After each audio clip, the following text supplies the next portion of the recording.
Minha contrariedade à reforma da Previdência não é de hoje, é desde o início, ela é pública, eu tenho feito com clareza, né, a justificativa disso, né, nas minhas redes sociais, nas entrevistas que eu tenho dado para os meios de comunicação aqui do Estado e também lá em Brasília. E eu estou otimista, estou feliz, estou satisfeito, porque o tempo, né, o passar de alguns meses, foi nos dando razão, foi mostrando que a gente estava certo em alguns pontos. Um deles é esse da educação.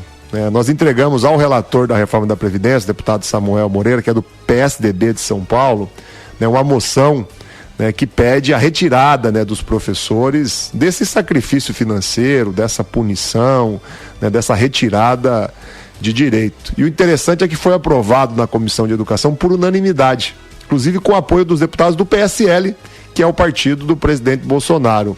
Então o governo errou, exagerou, né, tem uma proposta de reforma da Previdência que é muito cruel. Lá atrás a gente dizia isso e parecia uma coisa, talvez para alguns, quem votou no Bolsonaro, duvidosa.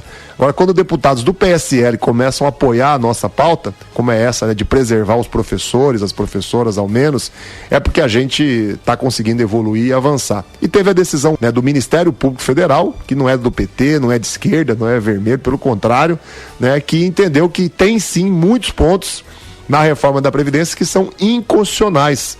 Estão atropelando, estão rasgando a lei maior do país, que é a Constituição, entre eles o caso da capitalização individual, que na verdade é acabar com o sistema público de aposentadoria, de previdência, é uma tentativa, né, a capitalização individual, de entregar isso para os bancos, de a previdência, a aposentadoria virar um negócio dos bancos e não mais um direito, não mais uma tarefa do poder público. Então agora o STF vai ter que decidir, mas já tem o parecer do Ministério Público Federal, que mostra que o que nós falamos lá na Comissão de Constituição e Justiça, quando a gente dizia para o Paulo Guedes, eu tive lá uma polêmica com ele, que a proposta era inconstitucional, ela era criminosa, ela rasgava a Constituição, a gente de fato tinha razão. Então eu acho que aos poucos as coisas vão se encaixando, a gente está avançando, estamos conseguindo praticamente retirar do texto os trabalhadores rurais, que não são privilegiados, não deveriam de maneira alguma está na proposta ali do governo como alguém que vai perder dinheiro, né? Estamos conseguindo tirar os idosos pobres, miseráveis, né, os deficientes do benefício da prestação continuada e avançando agora com a pauta da educação, preservando também o direito dos professores e das professoras, e lá no STF acredito que vamos avançar também para tirar fora essa história de capitalização individual que foi usada no Chile pelo Paulo Guedes há muito tempo atrás e que hoje faz com que o Chile tenha um dos maiores índices de suicídio de idosos do mundo e idosos vivendo com 200, 300 reais, que é uma coisa absurda, desumana. Porque com a proposta iguala tudo, né, deputado? Acaba igualando tudo. A aposentadoria que hoje é diferenciada, todo mundo, tanto homem quanto mulher, os professores entram na mesma situação, não? E no caso dos professores, né, aumenta tempo de contribuição, aumenta a idade, cria uma série de obstáculos, de barreiras que praticamente vai inviabilizar que um professor se aposente com um mínimo de dignidade. Nós temos muitos professores adoecendo, inclusive, né, porque é um trabalho que acaba exigindo muito do emocional, né, não é fácil você conduzir uma sala de aula aí com meninos de 14, 15, 16 anos, né? A gente sabe dos problemas sociais que o país tem, os problemas que tem hoje dentro das famílias, né? A droga é um problema hoje da sociedade, né? Que acaba indo para dentro do dia a dia, do ambiente, né? De cada aluno, né? Os problemas emocionais, a depressão, né? Um mal cada vez mais forte, né? Na vida das pessoas, atingindo muitas crianças, atingindo muitos jovens. Eu visito as escolas, né? Eu não fico em casa, eu não fico lá no gabinete, no ar-condicionado. Ontem mesmo à tarde eu cheguei de Brasília, minha primeira agenda já foi lá em Paissandu, já fui visitar a PAI, conhecer o dia a dia dos professores, como é que eles lidam com os alunos, as dificuldades que eles enfrentam no dia a dia. À noite eu estava em Cianorte, num centro de educação infantil, com professores, com professoras, com pais, com crianças, né, inaugurando uma estrutura nova que foi construída. Então eu sei o que é a vida do professor e da professora, né? Fui prefeito 2 vezes, convivi de perto com eles, por isso esse nosso esforço aí da Comissão de Educação. Como eu disse, uma proposta aprovada por unanimidade, que muda a proposta do Bolsonaro, inclusive com apoio de deputados do PSL, que é o partido do governo. No primeiro bloco a gente estava atualizando aqui como que era antes e como que fica a partir de agora a proposta. Tem uma pergunta de ouvinte aqui, Fabrício Lupe, ele diz o seguinte: qual será a contribuição do deputado Zeca Dirceu com a reforma da Previdência em relação ao seu salário próprio, benefício, aposentadoria? Ele irá abrir mão de algo? Primeiro, isso é fruto de uma fake news, né, de uma mentira que é espalhada muitas vezes e as pessoas de boa fé, às vezes, né, acabam entendendo como sendo verdade. É mentira, né, que eu tenho algum tipo de aposentadoria especial. Eu não tenho. Eu vou me aposentar com 65 anos, né, proporcional ao tempo que eu conseguir contribuir, né, como deputado federal. Né, já são 9 anos, né, podem chegar a 12, e com as contribuições que eu faço ao INSS desde que eu tinha 18 ou 17 anos, né? Então eu já sou um contribuinte do INSS há mais de 20 anos, quase 25 anos. O Bolsonaro, né, ele mente, porque na proposta dele, ele não incluiu os atuais deputados.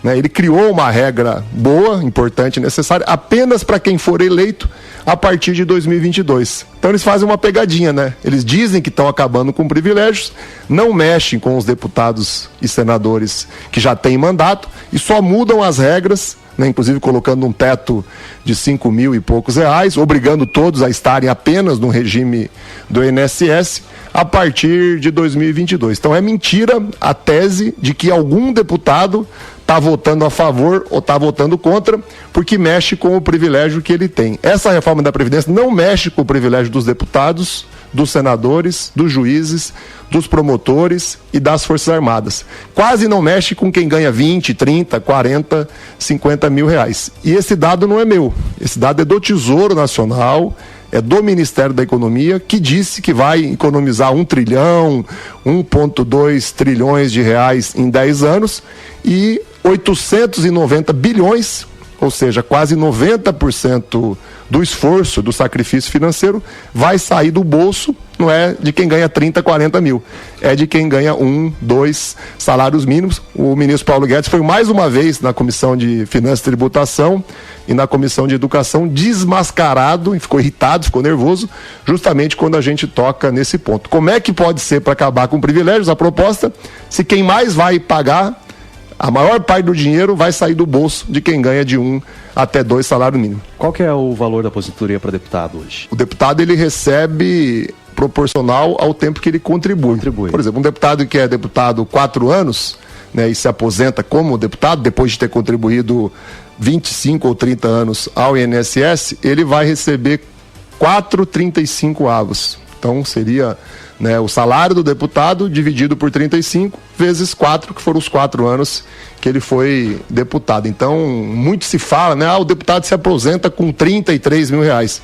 O deputado que entrou nos regimes antigos, nem é o regime atual, ele só vai conseguir se aposentar com o valor integral se ele trabalhar como deputado e contribuir como deputado 35 anos. A contribuição mensal é mais ou menos 3, 4 mil reais por mês que o deputado tem que contribuir. Então não é verdade que o deputado se aposenta com o valor integral só por ter sido deputado. Ele tem que ser deputado e tem que contribuir os 35 anos, tem que completar os 60 anos de idade mínima, né? Agora eu topo, e quero dizer isso a quem é eleitor do Bolsonaro, votar qualquer reforma da Previdência que tire quem ganha de 1 até 3 salários mínimos e que só mexa com os deputados, senadores, ministros, com o próprio presidente da República, que se aposentou com 33 anos e tem uma renda pública desde aquela época, que mexa com as Forças Armadas, mas não está colocado isso na proposta. E aí querer que cada um individualmente abra a mão para fazer uma jogada de marketing, para dizer que é diferente, eu não entro nesse tipo de hipocrisia, nesse tipo de demagogia, porque não é correto. O correto é o governo fazer uma proposta para todos os deputados, para todos os senadores, para os ministros, para os juízes, para os promotores, para as Forças Armadas. Eu já desafiei o Bolsonaro e desafio os eleitores dele a convencer ele a fazer isso. Vamos começar por aí. Aí eu voto a favor. Deputado, essa semana nós tivemos todo um problema aqui, a partir de uma informação que se tornou pública, da questão, mudando de assunto aqui agora, da questão do Lar São Vicente de Paulo. O senhor conhece a situação lá. Há uma demanda que está sendo discutida aí de um termo de colaboração entre o Ministério Público e a Prefeitura para chegar a um consenso no valor que vai ser pago por idoso. Mas o lar tem problemas de estrutura muito sérios. Eu estive lá, inclusive, observando. O espaço da fisioterapia já está interditado já há algum tempo. Tem lá também a cozinha, que agora foi interditada. E eu falei aqui no ar se haveria a possibilidade de algum auxílio, alguma ajuda por parte dos deputados federais, do senhor, que é deputado aqui de Umuarama. É possível alguma emenda parlamentar? É possível algum projeto? Tem alguma verba para isso? É possível, no meu caso, inclusive, já foi até feito, eu já fiz emendas, já foram empenhadas, já foram pagas, né, em benefício do lar. A última delas, se eu não me engano, foi feita a aquisição de um veículo, né, de transporte que está sendo utilizado, não faz muito tempo. Eu, com frequência, visito lá, estive no finalzinho do ano passado.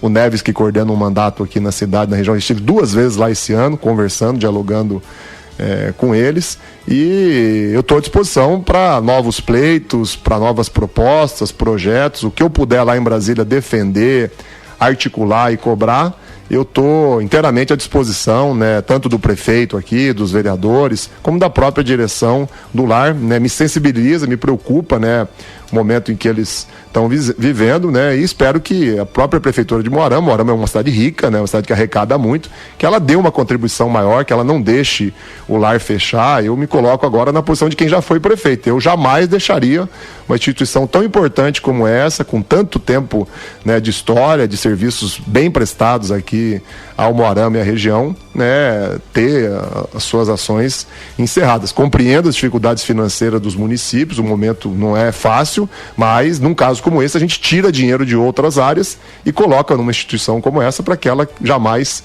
venha a fechar. O senhor já fez alguma conversa, vai fazer, vai propor alguma conversa nesse sentido? Alguém de lá já procurou o senhor para conversar ou não? Inclusive, né, o Neves já esteve lá esse ano 2 vezes, né, publicamente aqui, me colocar à disposição. Eu, sempre que recebo uma reivindicação, um projeto, eu encaminho em Brasília, vou aos ministérios, cobro a liberação de recursos, né. Uma vez por ano a gente faz um debate em outubro e novembro, que é quando eu posso fazer as emendas ao orçamento. Eu não posso fazer emendas nesse momento, né, nesse mês, porque o orçamento não está nem aberto ali ainda aos deputados. O governo nem apresentou a proposta orçamentária do ano que vem, mas eu estou inteiramente à disposição. Moarama, todos os anos, sem exceção, tem recebido indicação de emendas.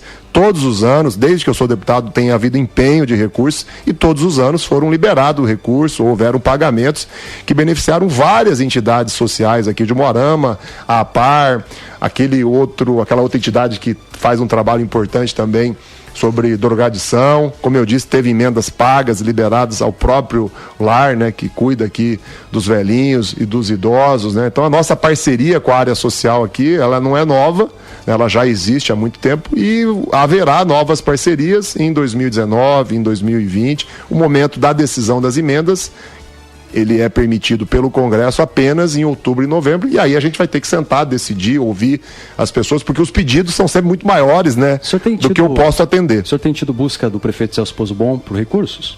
Tem, o prefeito vai a Brasília com frequência, né? A gente teve recursos pagos, né, no ano passado, nesse ano, tem novas emendas que ainda vão ser empenhadas, né, nesse ano de 2019. O Neves vai pegar aqui a relação das emendas que estão indicadas para 2019 e o que a gente está conversando também sobre 2020. Mas o prefeito, não só o Celso, prefeitos dos mais diferentes partidos, de direita, de esquerda, lá no meu gabinete são bem-vindos. Quem apoiou o Bolsonaro, quem foi contra o Bolsonaro. Eu tenho um espírito muito leve assim, viu, Rodrigo? Acho que a eleição já passou, é muito ruim a gente ver ainda as pessoas contaminadas, né, por ódio e paixão, seja de que lado for. Eu acho que não é o momento da gente ter muito critério, olhar as coisas de forma objetiva, né? É bom pro Brasil? Por que é bom pro Brasil? É ruim pro Brasil? Por que é ruim pro Brasil? O que é ruim pro Brasil, pra vida das pessoas, eu sou contra, eu denuncio, eu questiono, às vezes desagrada um amigo meu, né, que é eleitor do Bolsonaro e votou em mim, mas eu não posso ter um outro papel. E o que é positivo pro Brasil, como eu falei, se tiver uma proposta lá de verdade de reforma da Previdência para acabar só com os privilégios, com quem ganha 10, 20, 30 mil reais, eu sou o primeiro a votar a favor, sou o primeiro a me manifestar favorável. Agora, eu não posso ser a favor de uma proposta que quer sangrar o bolso do professor, da professora, do trabalhador rural, do idoso pobre, do deficiente, do BPC. Eu não posso ser a favor de uma proposta que vai tirar dinheiro de circulação do comércio aqui de Moarama, de quem ganha 1 salário mínimo, de quem ganha 2 salários mínimos. Hoje eu encontrei lá em Cruzeiro do Oeste, quando eu saía da Rádio Difusora, uma senhora que tem, né, deficiência, e ela falou: olha, não está mais vindo meu dinheiro, cortaram o meu benefício. Você vê, nem aprovou a reforma ainda, já estão cortando dinheiro, rendimento de pessoas que têm uma deficiência, que não conseguem trabalhar, não conseguem nem viver de forma, né, tranquila, de forma bastante objetiva. Para o Moarama, o que tem lá, deputado? Nós temos uma emenda que está apresentada para esse ano, né, de R$650 mil, foi um projeto que o prefeito Celso Pozzobon apresentou no ano passado, no Ministério das Cidades, para obras aqui de recuperação, de pavimentação de ruas e avenidas, né? E tem uma outra emenda, eu acho também, que beneficia a área da saúde. Então os recursos estão encaminhados, estão chegando, e como eu falei, o momento de decidir a emenda é em outubro e novembro, havendo uma proposta do LAR, havendo uma proposta da prefeitura, eu sou parceiro sem dúvida nenhuma.